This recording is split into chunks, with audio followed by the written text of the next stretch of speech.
우리 함께 하나님께 찬양 드리겠습니다.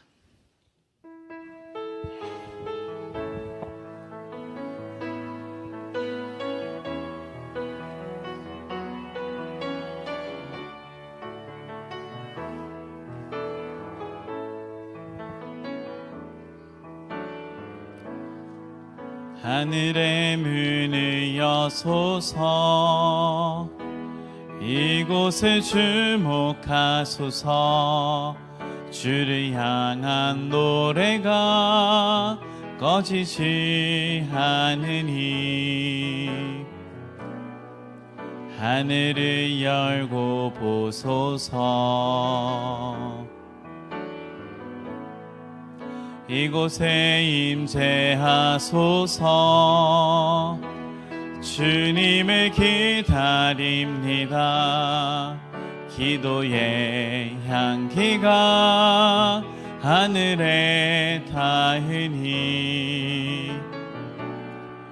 주여 임재하여 주소서. 이곳에 오셔서 이곳에 앉으소서. 이곳에서 드리는 예배를 받으소서. 주님의 이름만이 오직 주의 이름만 이곳에 있습니다. 우리 처음부터 찬양합니다. 하늘의 문을 여소서. 이곳을 주목하소서. 주를 향한 노래가 꺼지지 않으니 하늘을 열고 보소서. 이곳에 임재하소서. 주님을 기다립니다. 기도의 향기가 하늘에 닿으니 주여 임재하여 주소서. 이곳에 오셔서 이곳에 앉으소서. 이곳에서 드리는 예배를 받으소서. 주님의 이름만이 오직 주의 이름만 이곳에 있습니다. 이곳에 오셔서 이곳에 앉으소서. 이곳에서 드리는 예배를 받으소서. 주님의 이름만이 오직 주의 이름만 이곳에 있습니다.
하나님, 비텐베르크 성체교회 정문에 95개조 반박문을 못 못 박는 소리가 쩌렁쩌렁 울리는 종교개혁 주일 아침 하나님 앞에 나왔습니다. 아쉽게도 종교개혁을 한 지 507년이 지났건만 여전히 우리 안에 못 박아야 할 것들이 너무도 많이 있습니다. 이 시간 먼저 우리의 누추한 삶을 십자가에 못 박게 하옵소서. 그리하여 겸손하고 진실된 마음으로 오직 성삼위 하나님만을 전심으로 예배하게 하시기를 예수 그리스도의 이름으로 간절히 기원드립니다. 아멘.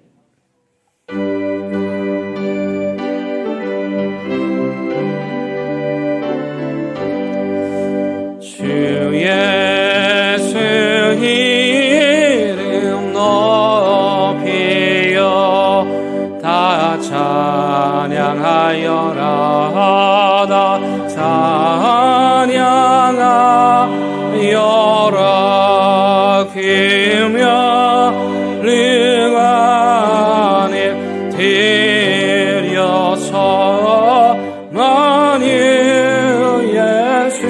예수를 찬양하세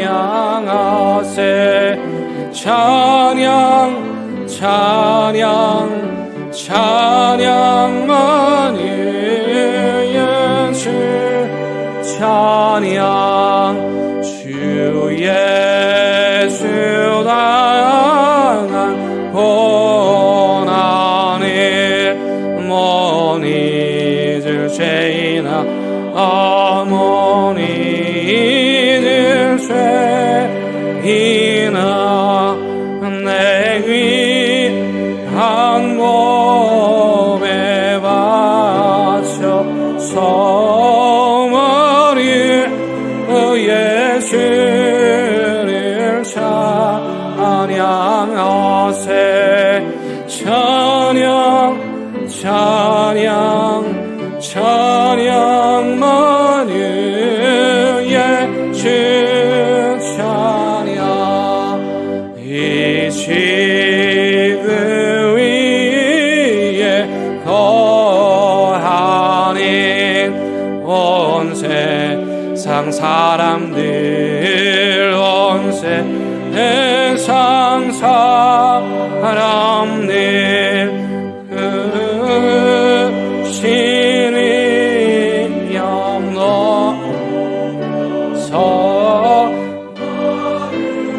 그 예수를 찬양하세 찬양 찬양 찬양과 예수 찬양 주 믿는 성도 함께 주 앞에 엎드려 주 앞에 엎드려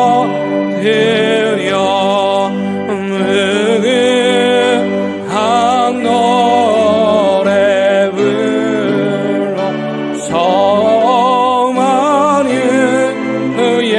예수를 찬양하세 찬양 찬양 찬양만이 예수 찬양 아멘.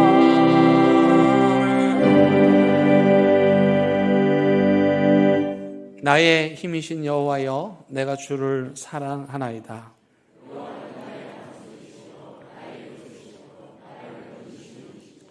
나의 하나님이시여 내가 그 안에 피할 나의 바위시여 나의 방패시여 예수께서 이르시되 오히려 하나님의 말씀을 듣고 지키는 자가 복이 있느니라 하시니라. 이 복음은 모든 믿는 자에게 구원을 주시는 하나님의 능력이 됨이라. 복음에는 하나님의 의가 나타나서 믿음으로 믿음에 이르게 하나니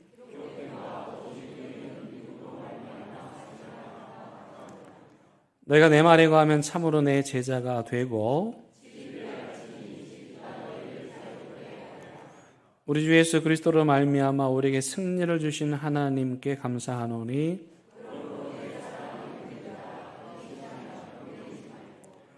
항상 주의 일에 더욱 힘쓰는 자들이 되라. 아멘. 나는 전능하신 아버지 하나님 천지의 창조주를 믿습니다. 나는 그의 유일하신 아들 우리 주 예수 그리스도를 믿습니다. 그는 성령으로 잉태되어 동정녀 마리아에게서 나시고 본디오 빌라도에게 고난을 받아 십자가에 못 박혀 죽으시고 장사된 뒤 사흘 만에 죽은 자 가운데서 다시 살아나셨으며 하늘에 오르시어 전능하신 아버지 하나님 우편에 앉아 계시다가 거기로부터 살아있는 자와 죽은 자를 심판하러 오십니다. 나는 성령을 믿으며 거룩한 공교회와 성도의 교제와 죄를 용서받는 것과 몸의 부활과 영생을 믿습니다. 아멘. 시간 자리에 앉으셔서 하나님과 여러분만이 아는 죄를 침묵 가운데 고백하는 시간 갖습니다.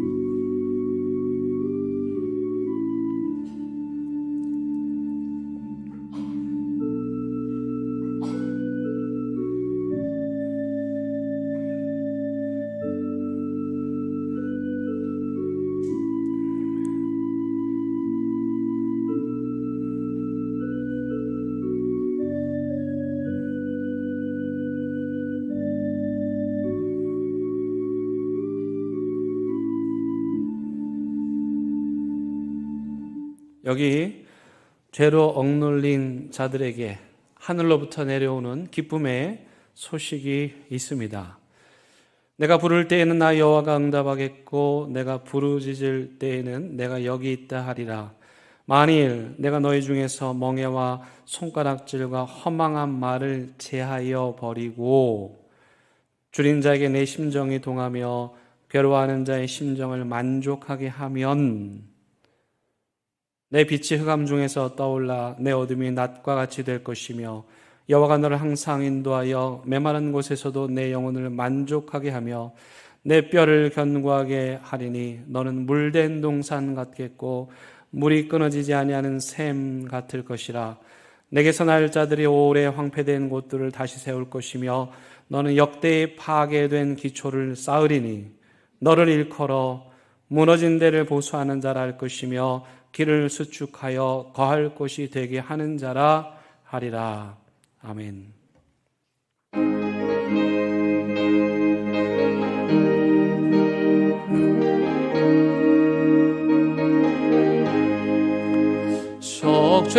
속죄하신 의세 주를 내가 찬송하리라.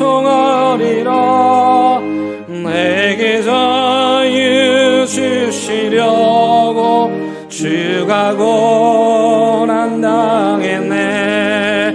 귀신 사랑 찬양하리. 나의 죄 사려고 십자가에 죽임 당한 나의 주 찬양하리. 내가 구원받은 증거 기뻐져 하리라. 내 죄 모두 담당하신 주의 사랑 계셔라. 계신 사랑 찬양하리. 나의 죄 사려고 십자가에 죽임 당한 나의 주 찬양하리. 신리하신 그 세주를 내가 찬송하리라. 죄와 죽음 지옥 권세 주가 모두 이겨내.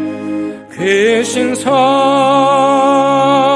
찬양하리. 나의 죄 사려고 십자가에 죽임 당한 나의 죄 찬양하리. 공하으신 의세주를 내가 찬송하리라.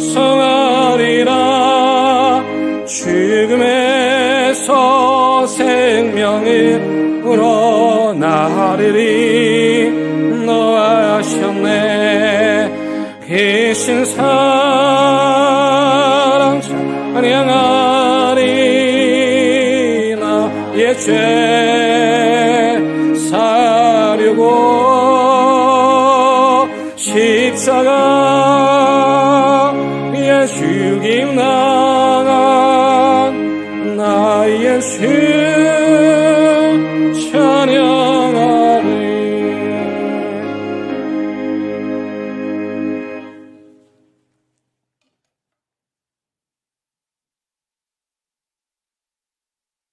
만복의 근원이신 하나님, 가을이 엊그제 같은데 이제는 아침 저녁으로 찬바람이 부는 가운데에서도 10월의 마지막 주일 하나님을 찬양하고 기도하며 말씀 듣고자 저희 대연교회 성도님들이 이곳 대연교회당에 모이게 하심에 감사드립니다. 먼저 저희와 아버지 사이에 가로막힌 죄의 담이 있다면 허물어 주사 하나님과 화목한 저희들 되게 하옵소서. 예수님이 십자가에 의지하오니 정결케 하는 셈으로 저희를 깨끗게 하옵소서. 종국의 507주년 주일을 맞이하면서 저희 신앙을 돌아보게 하시고 오직 성경, 오직 그리스도, 오직 은혜, 오직 믿음, 오직 하나님께 영광으로 이 땅의 교회들이 초대교회의 모습으로 돌아가게 하옵소서.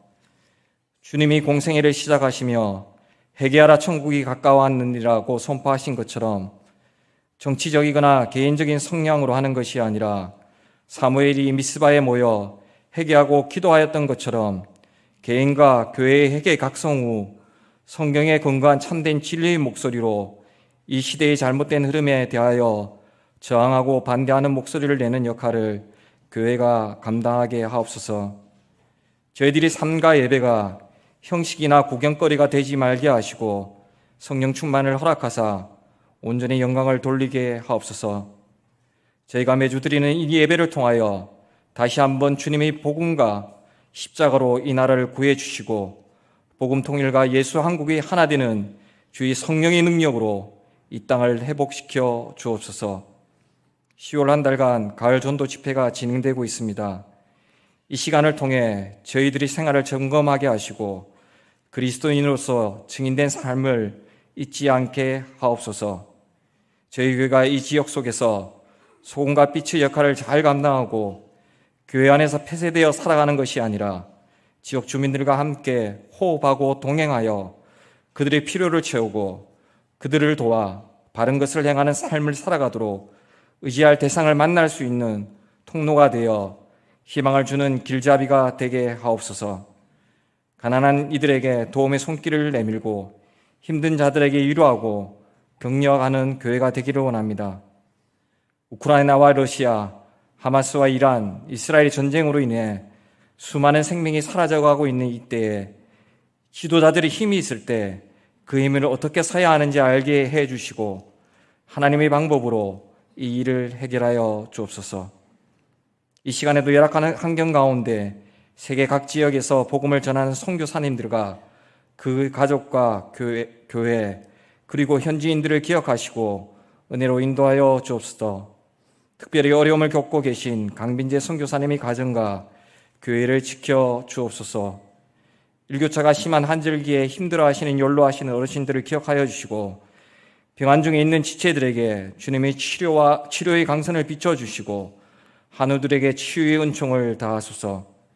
경제적 어려운 가운데 있는 지체들에게 주님의 위로를 주시고 가족의 갈등으로 고심하는 지체들에게는 주님의 격려를 주소서. 자녀들을 위해 기도합니다. 세상의 비난과 조롱 속에서도 자녀들에게 그리스도인임을 심어주게 하여 주시고 그리스도인으로서 사회적 책임과 바른 신앙 교육을 전수하여 다음 세대뿐 아니라 대대로 하나님을 바라보며 기도하고 기후위기, 가정과 성 정체성의 혼란스러움 속에서도 험한 세상을 이기며 살아가는 지혜를 구하는 가문들 되게 하옵소서. 그리하여 믿음의 자녀들이 역사의 주역이 되어 각 분야에서 좋은 리더자로 성장하게 하옵소서. 얼마 남지 않은 수능을 앞두고 있는 수험생들 또한 그간의 노력과 수고들이 헛되지 않도록 건강 지켜주시고 지혜도 더하여 주옵소서. 그리하여 그들이 커서 한국교회의 또 다른 그루터기가 되게 하여 주시어 충성되고 선한 청지기의 삶을 살게 하여 주시옵소서. 군복무 중인 자녀들을 인해 걱정이 앞서는 부모들의 마음을 위로하여 주옵시고 이 시간 말씀을 전하는 듣는 이 모두 성령 충만하게 하옵시어 말씀을 통해 모두가 깨어지고 새롭게 거듭나는 은혜의 시간 되게 하옵소서. 예배를 위하여 수고하는 많은 손길들이 있습니다. 교사로, 안내, 차량, 식당 봉사, 방송 등 일일이 다 아뢰지 못한 모든 손길들을 주께서 아시오니 그 손길 위에 복 내려 주옵소서. 찬양으로 하나님께 영광 돌리는 할렐루야 찬양대의 찬양을 기뻐 받으시고 이 예배의 자리가 더욱더 은혜가 넘쳐나게 하옵소서. 이 땅에 하나님의 나라가 함께하여 주시기를 간절히 바라며 이 모든 것 우리 주 예수 그리스도의 이름으로 기도드립니다. 아멘.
오늘 우리에게 주시는 하나님의 말씀은 사도행전 20장 22절에서 24절의 말씀입니다.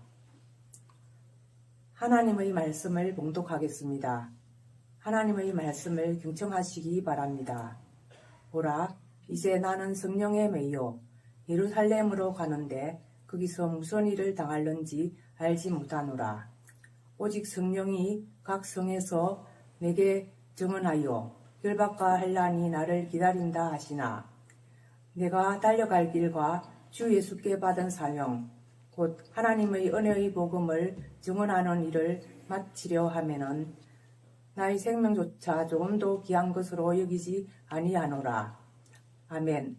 이것은 하나님의 말씀입니다. 아멘.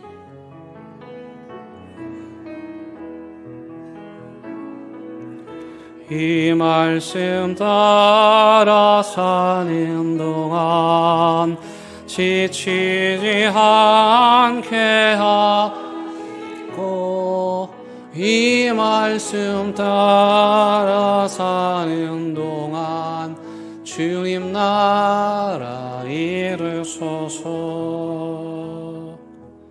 요즘 산행을 하기 참 좋은 계절인데요. 산을 좋아하시는 분들은 이 아름다운 가을뿐만 아니라 겨울에도 산을 찾으실 텐데, 그러면 겨울에 산을 찾으실 때는 한 가지 주의하실 것이 있습니다. 담배꽁초를 아무렇게나 함부로 버리시면 안 됩니다.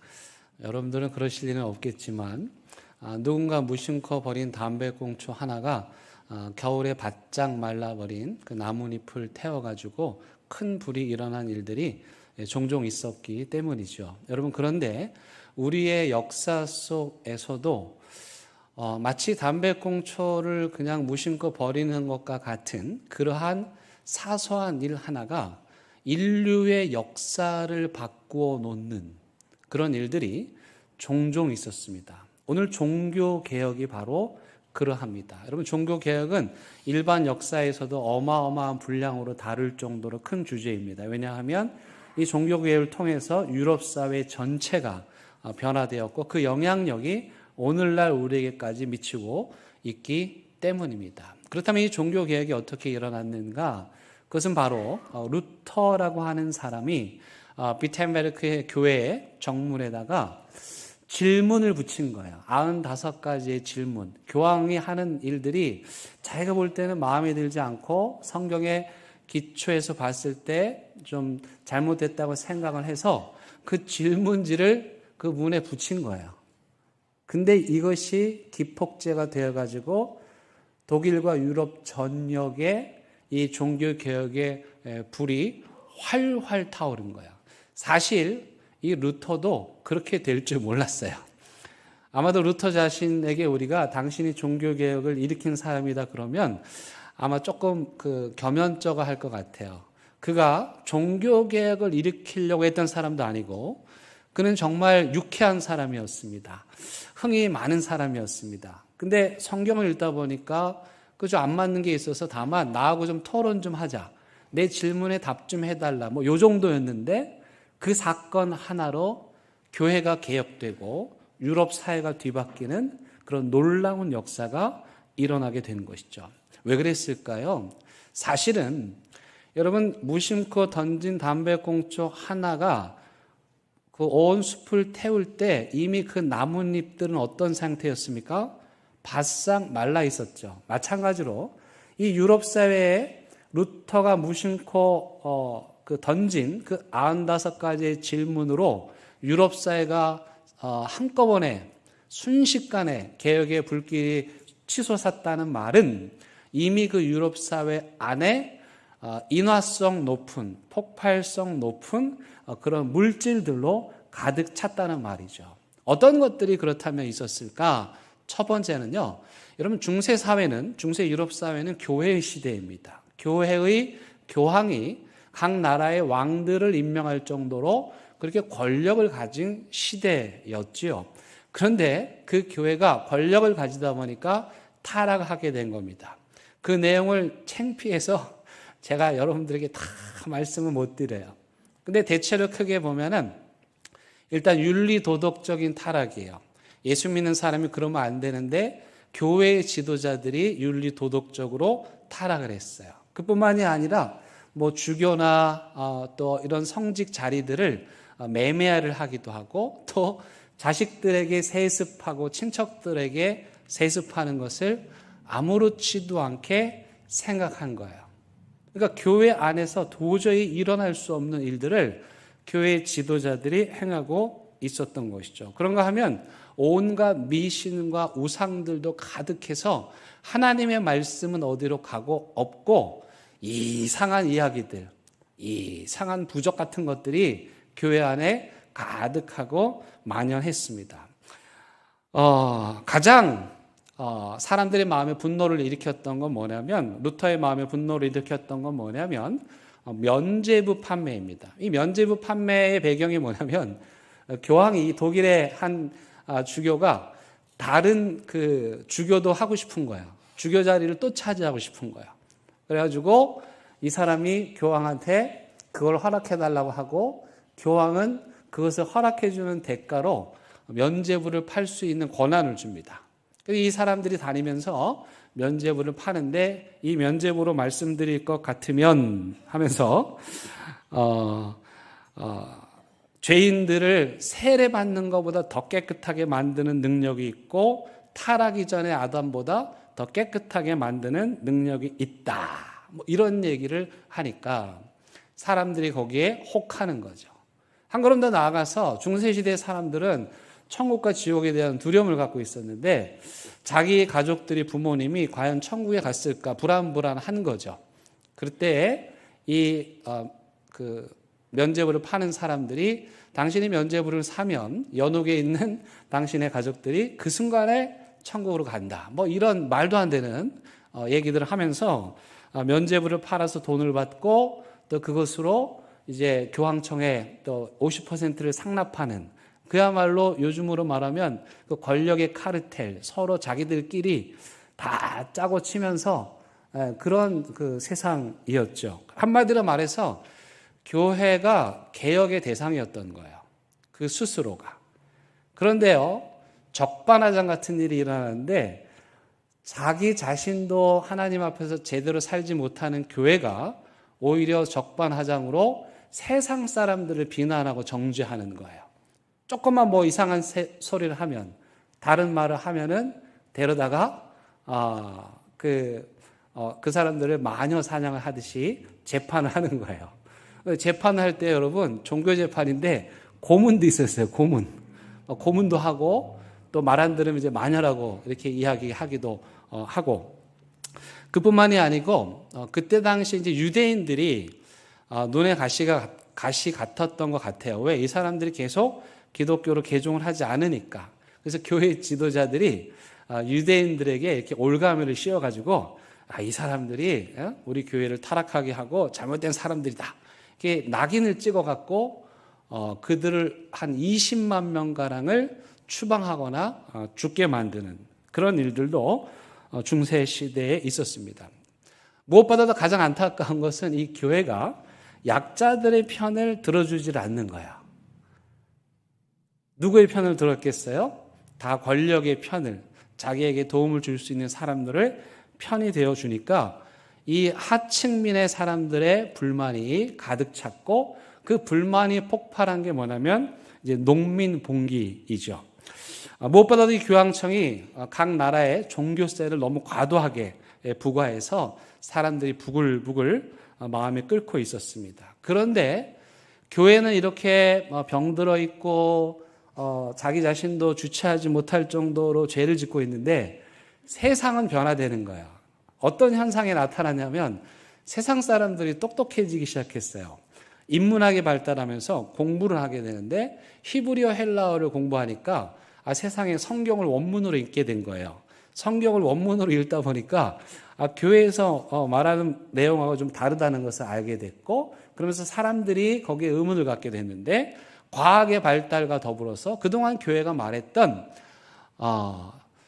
지구를 중심으로 해서 태양이 돈다는 뭐 이런 말도 안 되는 얘기들이 틀렸다는 사실을 알게 됐어요. 무엇보다도 그 과학 문명이 발달하게 되면서 인쇄기가 발명되었고 그로 인해서 세상은 정말 폭발적으로 변해가고 있는데 교회는 그 변화를 따르기는커녕 그 변화에 뒤처져 있으면서 오히려 세상을 꾸짖고 손가락질하는 이러한 모습을 갖고 있었죠.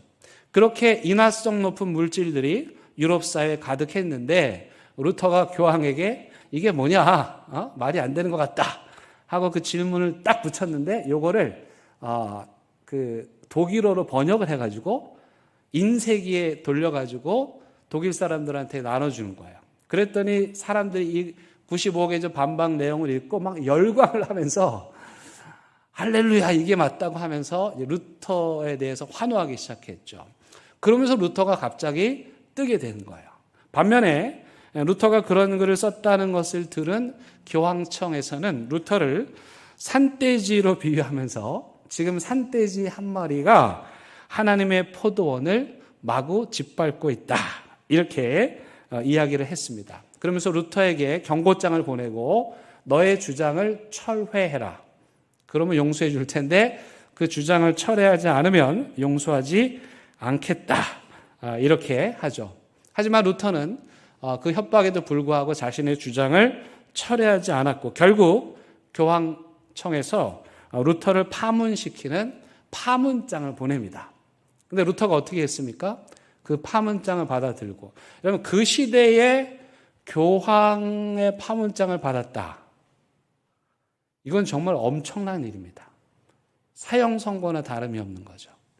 여러분 제가 대한예수교 장로회 통합 측에 소속된 목사인데 총회장님이 보낸 서신을 제가 찢었다. 그럼 어떻게 될까요? 난리 나지 않겠습니까? 예.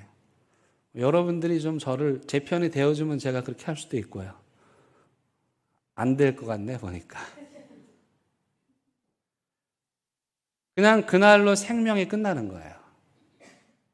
근데 루터가 그 파문장을 찢는 정도가 아니라 불태워 버립니다. 이제 갈 때까지 간 거죠. 그래서 이 루터가 보름스 국회라고 하는 국회에 소환이 되고 재판을 하게 됩니다. 거기에는 교황에서 보낸 파와 그리고 또 황제에서 보낸 파들이 서로 득달같이 이 루터를 잡아먹으려고 안간이 되어 있었죠. 그때 사람들이 루터에게 말합니다. 당신의 주장을 철회해라. 그냥 아니라고 해라. 그런데 루터가 그럼 나에게 하루만 시간을 달라. 곰곰이 생각해 보겠다.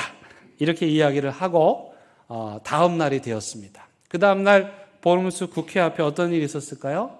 수많은 사람들이 이 재판을 보기 위해 몰려들었습니다. 루터가 과연 뭐라고 말할까? 똑같은 대답이 주어집니다. 루터에게 당신의 주장을 철회하시겠습니까? 그때 루터가 이렇게 대답했습니다. 내 양심은 하나님의 말씀에 사로잡혀 있습니다. 나는 아무것도 철회할 수 없고 또 그럴 생각이 없습니다. 왜냐하면 양심에 반해서 행동하는 것은 안전하지도 못할 뿐만 아니라 현명한 일도 아니기 때문입니다. 여러분 이 루터의 말을 주목하시기 바랍니다. 지금 자기의 생명이 달려 있습니다. 이 재판의 결과 사형하면 루터는 정말 사형에 처해지는 거예요. 후스처럼.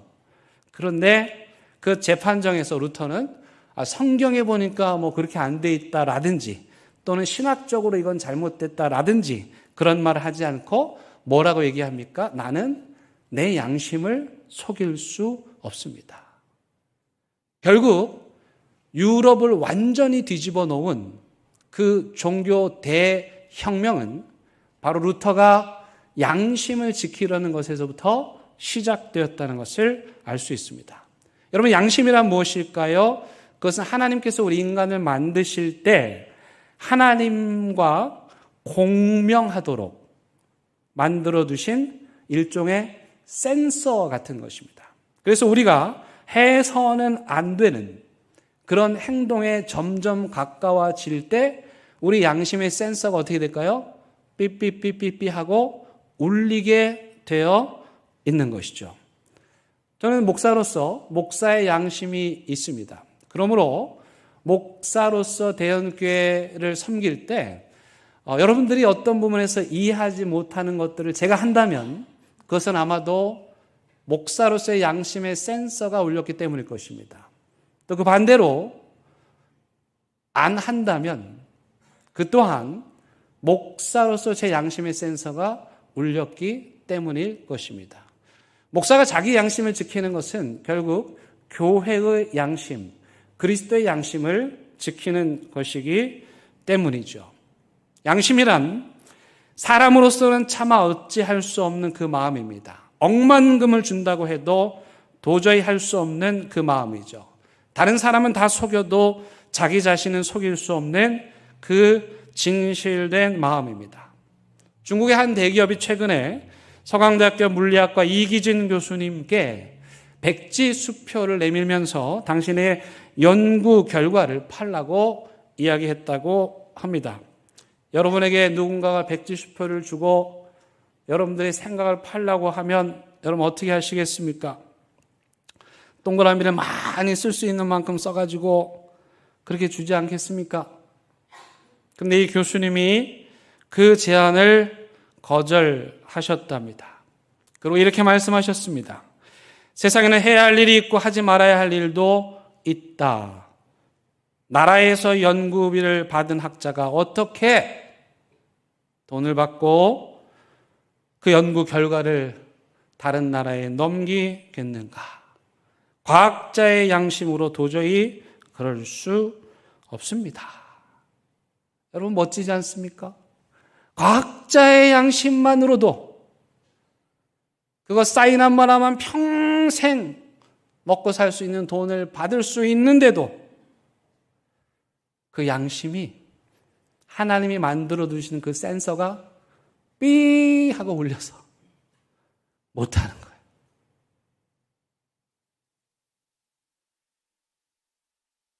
가늠하다 잡힌 여인을 끌고 온 사람들이 으르렁거리며 예수님께 이 여인은 어떻게 할까요? 묻습니다. 그때 예수님께서 그 사람들을 이렇게 말하죠. 너희 중에 죄 없는 자가 돌로 치라. 한참의 시간이 흘렀고 여인을 잡아 돌을 들어 죽이려고 했던 사람들의 마음의 양심의 센서가 삐 하고 울렸고 그래서 그들은 그렇게 그들이 쥐고 있던 돌을 땅에 내려두고 다 떠나고 말았습니다. 선교주의 어떤 선교사님들은 너무 힘이 들어서 이제 그만 떠나야지 하는데 그놈의 양심 때문에 떠나지 못하고 오늘도 그 자리에 계십니다. 우리의 양심은 하나님의 애가와 공명하는 양심입니다. 하나님의 애가란 뭘까요? 애가는 정말 처절한 울음입니다. 가슴이 찢어지는 울음입니다. 애통하고 통곡하는 울음이죠. 하나님은 언제 그렇게 울으실까? 최근에 우리 북한 군인들이 러시아 전쟁터로 갔다는 소문이 있습니다. 소문이 사실이 아니기를 바라지만 만약 사실이라면 그 20살짜리 아이들이 전쟁터로 끌려가는 그 순간 부모님과 마지막 만남에서 떠나가는 아들의 뒷모습을 보면서 꺽꺽 우는 그 어미의 눈물이 하나님의 애통의 눈물입니다. 우리 하나님은 그런 여인들의 울음에 공명하셔서 탄식의 애가를 부르시죠. 그럼 우리는 바로 그런 하나님의 애가에 공명하여 함께 우는 것.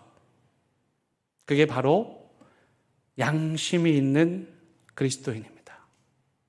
오늘 본문에 나오는 바울 사도 또한 루터와 같이 자기의 양심을 지키다가 어려움을 당한 사람입니다. 오늘 본문이 그가 처한 정황을 너무도 잘 이야기해주고 있습니다. 에베소의 사역을 마치고 이제 예루살렘으로 가겠다. 예루살렘으로 가겠다. 가면 안 되는데 왜 안 됩니까? 오늘 본문 한번 더 읽어보도록 하겠습니다. 보라, 이제 나는 성령에 매여 예루살렘으로 가는데 거기서 무슨 일을 당할는지 알지 못하느라 오직 성령이 각 성에서 내게 증언하여 결박과 환난이 나를 기다린다 하시나 내가 달려갈 길과 주 예수께 받은 사명 곧 하나님의 은혜의 복음을 증언하는 일을 마치려 하면은 나의 생명조차 조금도 귀한 것으로 여기지 아니하노라. 바울도 알았습니다. 자기가 예루살렘에 가면 자기를 죽이겠다는 사람들이 줄 서 있다는 사실을, 어떻게 해서든지 그를 올감해서 감옥에 쳐넣겠다는 사람들이 많이 있다는 사실을, 그럼에도 불구하고 바울은 그 예루살렘을 향해서 가겠다고 말합니다. 왜일까요? 양심 때문입니다. 내가 염치가 있어야지, 내가 양심이 있어야지. 예수 믿는 사람 잡아가두는 나를 하나님이 사랑해 주셨고 사도로 세워주셨는데 지금 내가 어려움에 처해 있다고, 감옥에 가게 되었다고, 죽게 되었다고 어찌 그 사명을 거역할 수 있겠는가?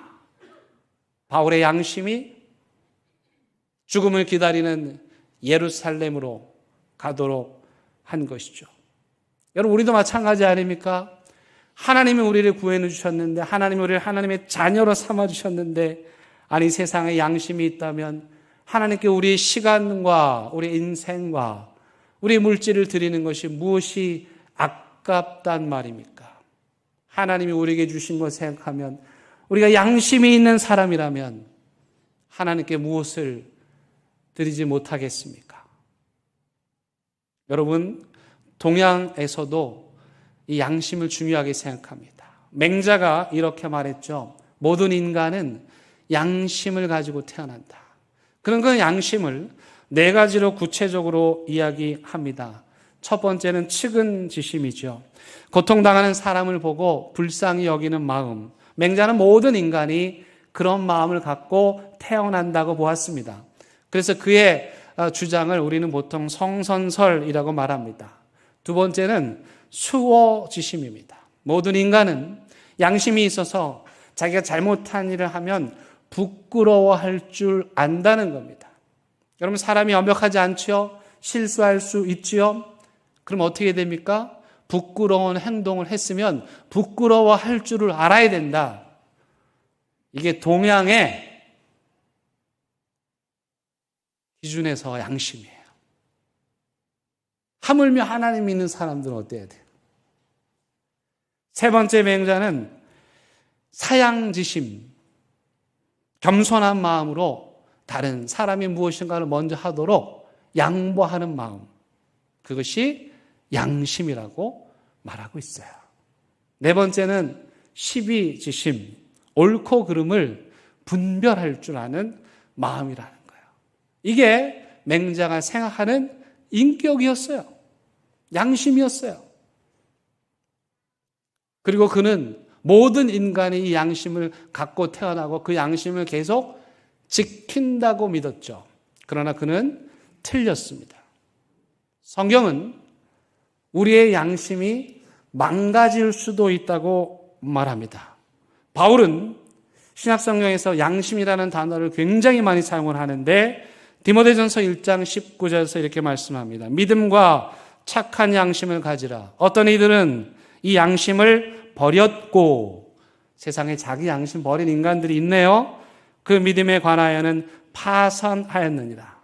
디모데전서 4장 2절에서도 자기 양심이 화인을 맞아서, 디도서 1장 15절에서도 그들의 마음과 양심이 더러워졌다. 왜 세상이 이렇게 악한가? 왜 그런 말도 안 되는 일들이 일어나는가? 바울의 말대로 그들의 양심의 센서가 고장났기 때문입니다. 양심의 센서가 망가지면 부끄러운 일 하고도 부끄러운 줄 모르고 뻔뻔하고 교만하고 하나님의 아픈 손가락을 보고도 눈물 한 방울 흘리지 않고 분별력을 잃게 되는 거죠. 다행히 성경은 망가진 우리의 양심을 회복할 수 있다고 말씀합니다. 그렇다면 망가진 우리의 양심을 회복할 수 있는 길은 무엇입니까? 그건 바로 예수 그리스도를 만나는 것입니다. 루터가 많은 이야기를 했는데 가장 첫 번째 주장한 것이 오직 성경으로입니다. 이 말씀을 이렇게 오해하시면 안 돼요. 문자적으로 폐쇄주의적인 생각으로 오해하시면 안 돼요. 이 루터가 말한 오직 성경이라는 말은 이 성경 안에 나오는 예수님을 만나야 되고 그 예수님을 만나면 예수님의 마음을 담게 되고 그 예수님의 마음을 닮으면 예수님이 기뻐하는 일을 하게 된다. 그게 바로 오직 성경으로라는 말씀의 의미입니다.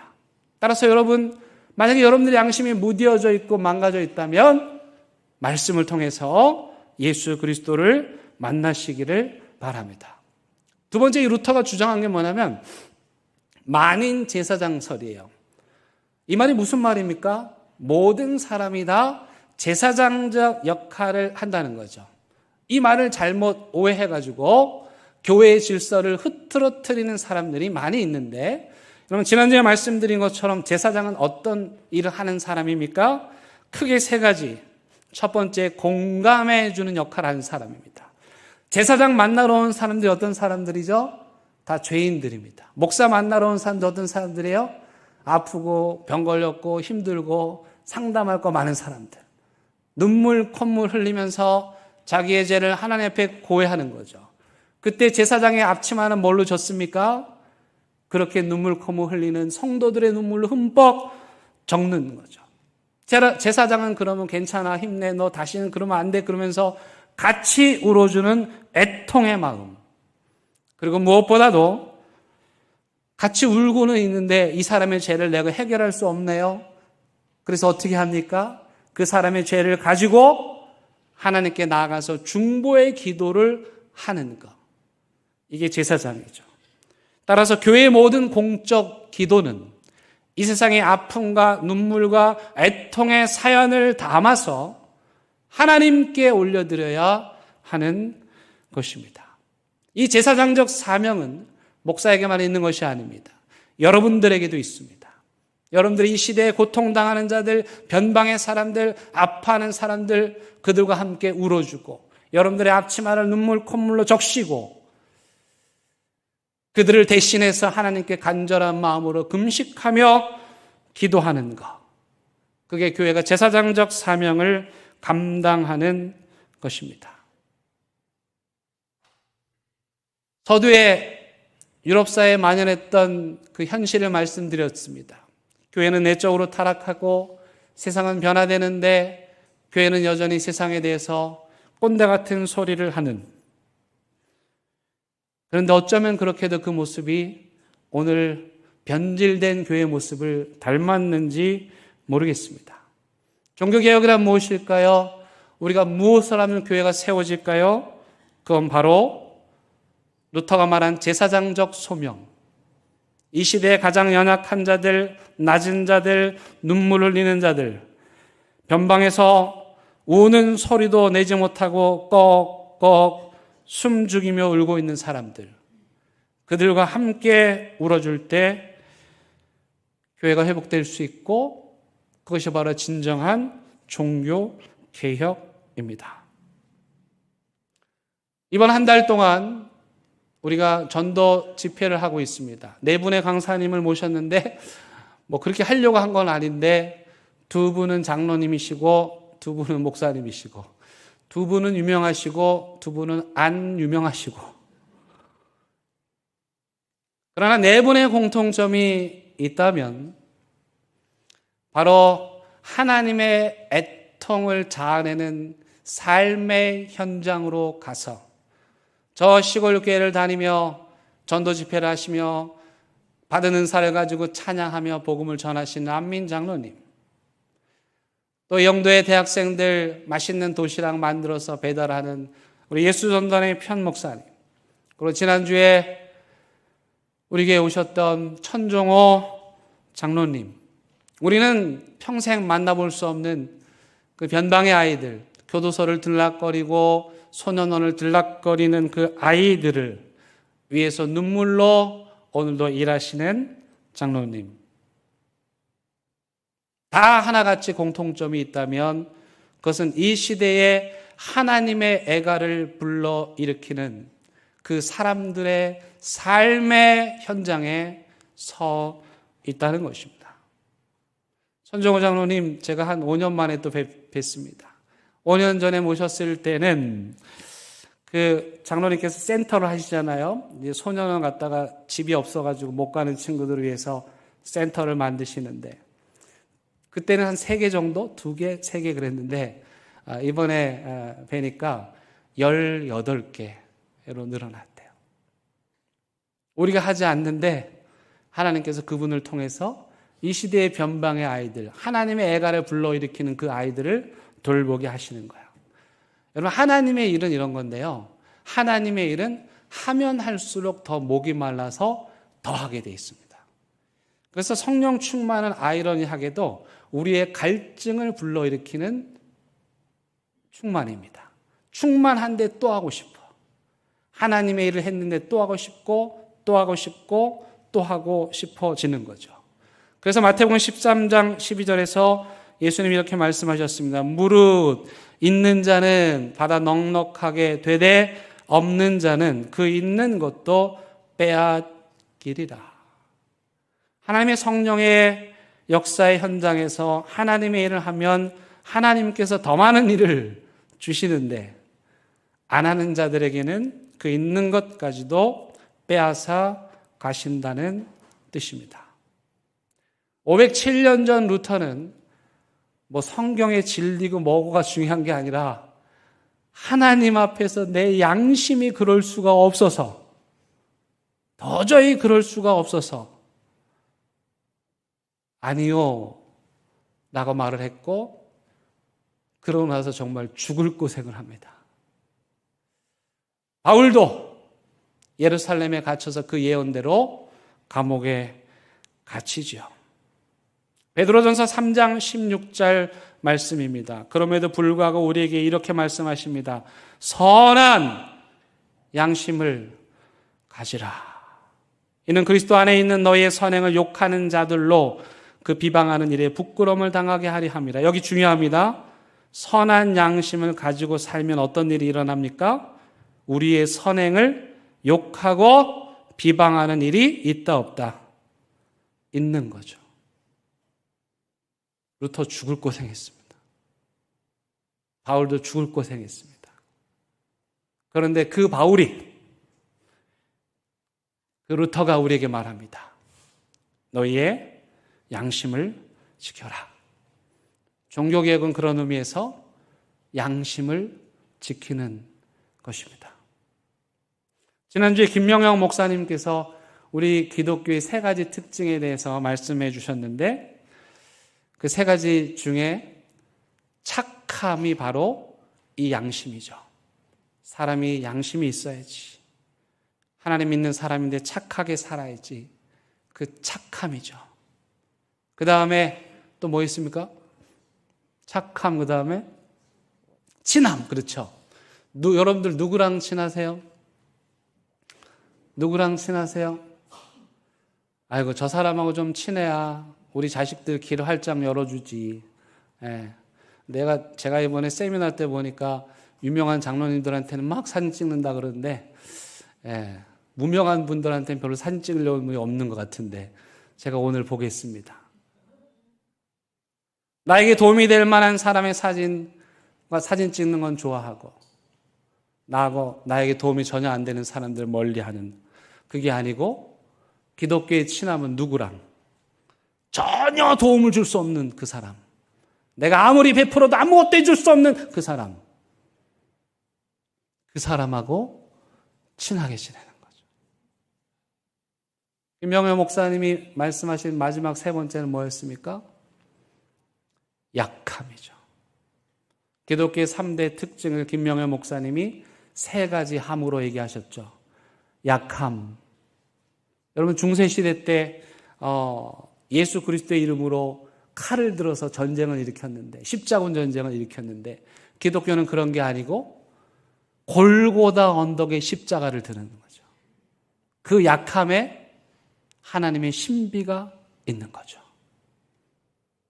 약함, 그리고 착함, 그리고 별 볼 일 없는 그런 사람들하고 친하게 지내는 것. 이게 바로 기독교의 세 가지 특징입니다. 사랑하는 대형교회 성도 여러분, 여러분들의 양심의 센서가 지금 어떻습니까? 누구를 개혁하려고 하기 전에 여러분들 자신의 양심의 센서를 점검하시기 바랍니다. 그리고 예수 그리스도를 통해서 그 양심을 회복하시고 여러분들의 양심이, 대형교회의 양심이 하나님의 애가와 언제나 민감하게 공명하는 그런 양심이기를 바랍니다. 찬양을 해야 되는데 찬양대가 특송을 해버려가지고, 근데 종교개혁주일에는 이 노래를 꼭 불러야 되는데, 왜냐하면 루터가 만든 찬양입니다. 루터가 나는 양심 못 속여요, 그리고 도망 다니면서 숨어 다니면서 만들었던 찬양입니다. 자기 양심 지키려고 도망 다니다가 죽음의 위기에서 만든 찬양, 우리 같이 불러보겠습니다.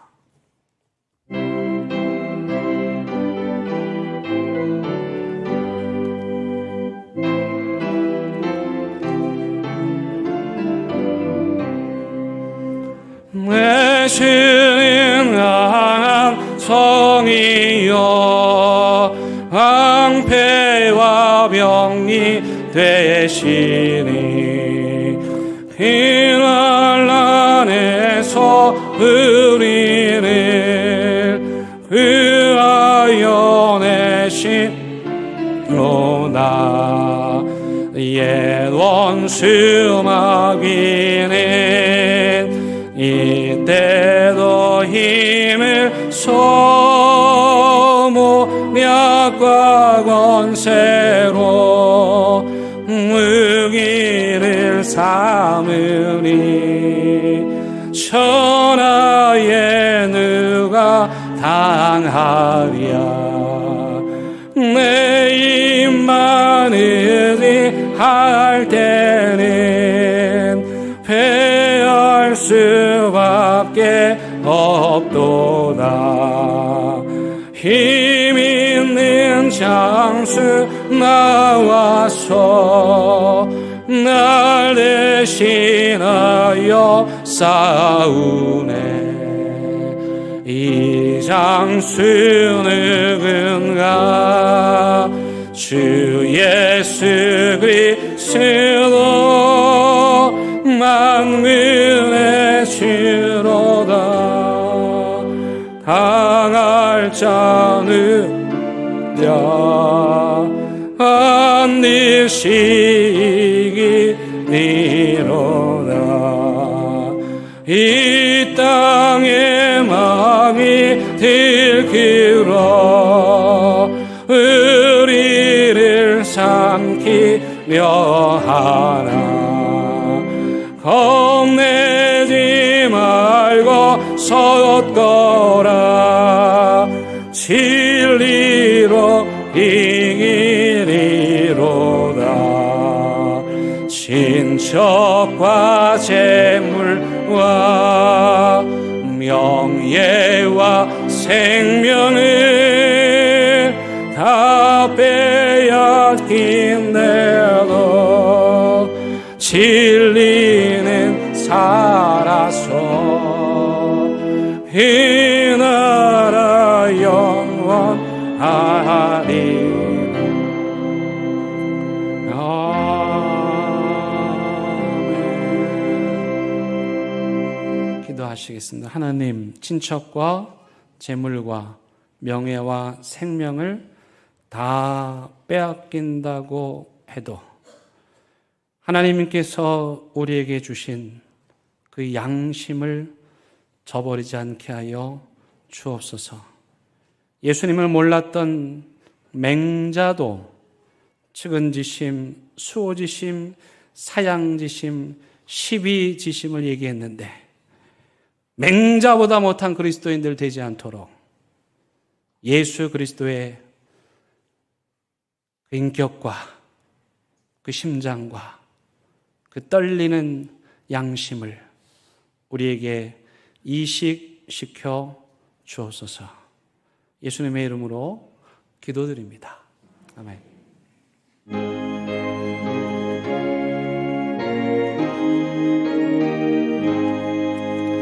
진리와 생명 되신 주, 이 몸을 바치옵니다.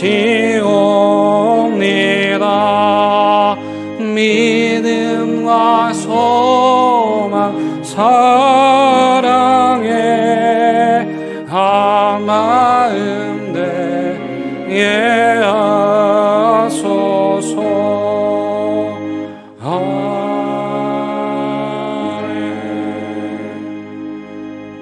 하나님의 시간 우리 양심을 따라서 하나님께서 우리에게 주신 모든 것들에 감사하고 또 감사하여 귀한 예물 올려드립니다. 하나님 간절히 기도하오니 이 세상에서 손해보면서 비난받으면서 손가락질 당하면서 박해받으면서도 이 그리스도의 양심을 지키며 살아가는 대형교회 성도들이 꿇어다니지 않게 해주시고 째째하게 살지 않게 해주시고 비굴하게 살지 않게 해주시고 넉넉하게 풍성하게 나누고 베풀며 살 수 있도록 필요한 모든 것들 흘러넘치도록 부어 주옵소서. 예수님의 이름으로 기도드립니다. 아멘. 함께 인사 나누시겠습니다. 잘 오셨습니다. 반갑습니다. 새로 오신 분들도 환영합니다. 여러분들이 믿음의 여정에 하나님이 함께 하시기를 바랍니다. 오늘 우리 귀한 손님이 오셨습니다. 우리 최루터 목사님, 사모님, 저한테 얘기도 안 하고 오늘 방문하셨는데 우리 한번 인사하겠습니다. 잠깐 일어나 주시겠습니까? 목사님, 사모님. 큰 박수로 환영하도록 하겠습니다. 목사님 예배 축도를 좀 부탁드려도 되겠습니까? 안 되겠습니까? 예, 알겠습니다. 예, 감사합니다. 우리 교회 다음 행사 안내합니다. 다음 주일은 우리 창립 117주년 기념주일입니다. 우리 교회 생일인데 교회 생일날 우리 하나님께 무슨 선물 드리겠습니까? 여러분 자신이 일단 나오는 게 선물이고요. 예, 그 다음에 그동안 나오던 분들, 지금 보이지 않는 분들 다 연락하셔가지고 오늘 교회 생일이니까 꼭 가자. 예, 그렇게 해서 함께 나오실 수 있기를 바랍니다. 우리 창립주일에 지난 2해 동안은 우리 믿음의 선조들의 길을 따라서 부산진교에 걸어가서 예배드렸는데 우리가 2번 갔더니 부산진교에서 미안해가지고 이번에는 오시겠다고, 그래서 117년 만에 부산진교회가 대형교회에 첫 신방을 오게 되었습니다. 우리 신방을 잘 맞이할 수 있기를 바라고 그 오후 예배에 많이 참석하셔서 부산진교회 성도들과 함께 연합하는 은혜 예배에 드리실 수 있기를 바랍니다. 추수감사주일 오후에는 우리 한마음 운동회가 있습니다. 우리 부산예술대학교에서 하는데 여러분 많은 분들이 참여하실 수 있으면 좋겠습니다. 뭐 남녀노소 다 할 수 있는 그런 운동회니까 나는 운동 못한다 생각하지 마시고 함께 얼굴을 맞대고 보면서 즐기는 시간입니다. 여러분요, 대원교회에서요 평생 1부 예배만 드린 분은 1부 예배만 드립니다.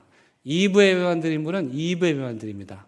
그러면 평생 대형교회 다녀도 한 번도 못 만난 일들이 있고, 그래서 밖에서 만나가지고 어느 교회 다니나? 나 대형교회 다니나? 당신도 대형교회 다니냐고?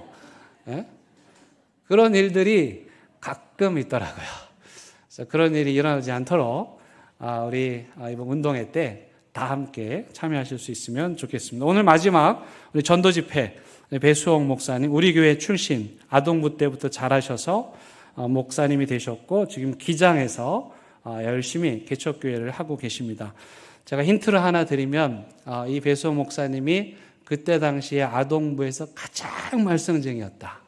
선생님들에 따르는 증언인데 과연 어떤 일이 있어서 이분이 목사님이 되셨고 사역을 하고 계시는지 한번 오셔서 들어보시기를 바랍니다. 교회 창립 기념 이벤트가 있는데요. 올해 선교사님이 예원배 선교사님이시죠. 이 예원배 선교사님이 목골시장 어딘가에 차를 세우고 거기에서 아이들 선물 꾸러미를 내려가지고 지금 보시는 저 골목을 따라 들어가서 우리 옛 예배당으로 가셨다고 김성호 집사님이 증언해 주셨습니다. 그러니까 그 예언배 선교사님이 차를 세워서 짐을 부렸던 그 장소가 목골시장 어딘가에 있습니다. 지금 하성이가 얘기하고 있습니다. 저기입니다.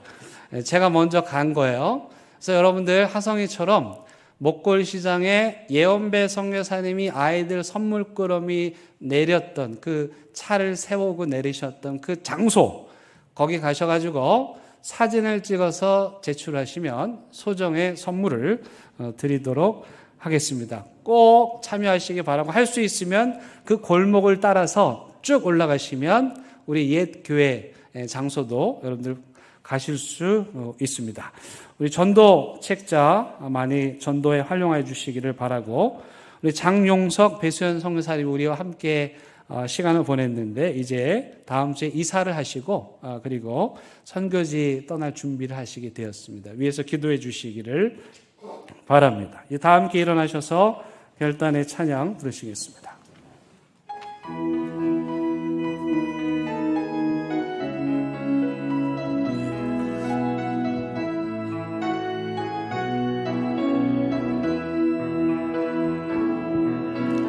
하나님의 고요히 감사하여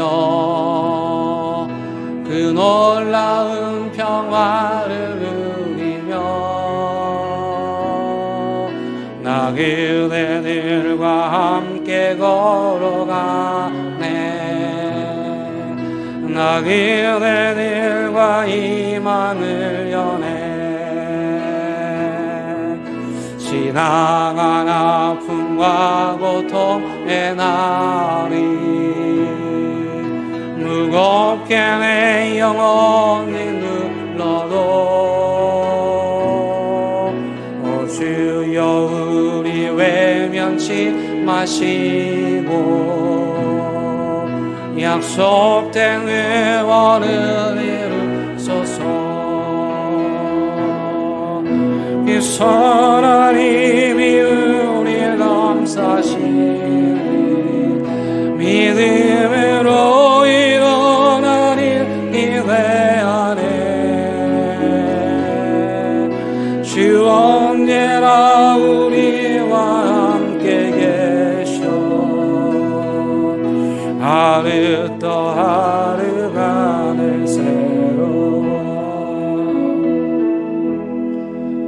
우리 주님 예수 그리스도의 은혜와 하나님의 크신 사랑과 성령님의 인도하심이 이 시대의 땅에 떨어진 우리 예수님의 명예를, 교회의 영광을 다시 회복하기를 사모하고 또 사모하는 사랑하는 대형교회 모든 성도들을 위해, 이들의 가정과 일터와 사업장 위에,